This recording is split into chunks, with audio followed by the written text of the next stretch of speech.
Halo semuanya, selamat datang di sesi bedah materi kita kali ini. Coba deh bayangkan kita lagi ada di sebuah perpustakaan filsafat kuno yang tenang banget.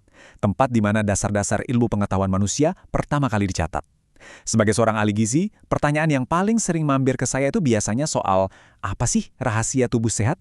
Tapi hari ini, berbalut jas putih kebanggaan saya ini, saya nggak cuma mau ngajak Anda ngomongin soal ngitung kalori atau menakar porsi makan. Sama sekali bukan.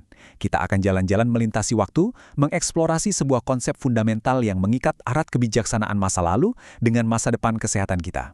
Siap? Yuk, kita mulai.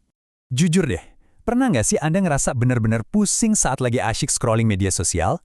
Di satu sisi, ada aja influencer yang promoin diet ekstrim, ngejanjiin kurus instan dalam seminggu. Tapi di sisi lain, kita juga terus dibombardir sama iklan junk food modern yang diam-diam bikin masalah citra tubuh atau body image kita makin parah.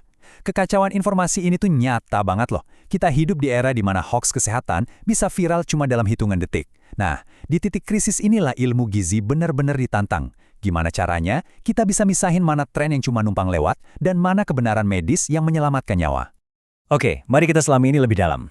Kunci untuk menjawab semua kekacauan tadi itu sebenarnya ada pada satu kata yang jujur aja mungkin jarang banget Anda dengar. Aksiologi.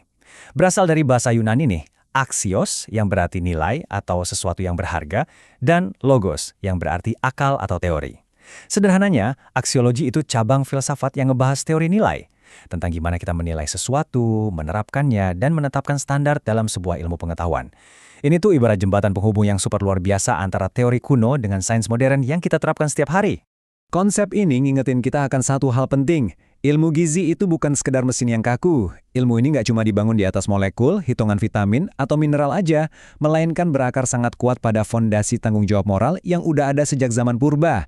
Jadi, setiap saran diet, setiap rekomendasi nutrisi yang keluar dari mulut seorang profesional untuk Anda, pada hakikatnya wajib banget membawa nilai kebaikan dan menghormati kehidupan manusia itu sendiri.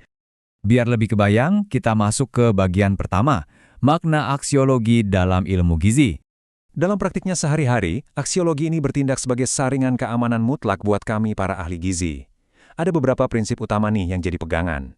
Pertama, harus berbuat baik. Artinya, memastikan setiap intervensi yang kami berikan itu benar-benar bawa manfaat. Kedua, nggak boleh merugikan, atau gampangnya menolak inovasi makanan yang punya risiko negatif buat tubuh. Ketiga, menghargai otonomi dan melindungi mereka yang paling rentan, kayak balita atau lansia. Keempat, menegakkan keadilan dan pemerataan akses pangan. Dan yang kelima, yang sering banget dilupain, selalu mempertimbangkan nilai budaya serta kearifan lokal di mana masyarakat itu berada. Keseimbangan yang harmonis itu harus selalu dicapai. Di satu sisi, kita punya pilar ilmu pengetahuan yang super kokoh dan pastinya berbasis bukti medis. Tapi di sisi lain, kita juga ngelihat kearifan lokal yang hidup dan tumbuh subur di masyarakat. Nutrisi yang beretika itu nggak akan pernah memaksakan standar yang kaku tanpa ngelihat konteks budayanya. Inovasi pangan sehebat apapun, ya cuma akan berhasil kalau dia didukung oleh sains, tapi tetap ramah dan bisa diterima oleh lidah serta tradisi masyarakat setempat kan. Lanjut ke bagian kedua, fondasi etika dan nilai moral. Di tengah pusaran di industri kesehatan dan gaya hidup masa kini yang geraknya tuh cepet banget, kita wajib tahu di mana kita berpijak. Perbandingan ini sangat krusial, teman-teman. Di satu sisi, ada hoax diet viral.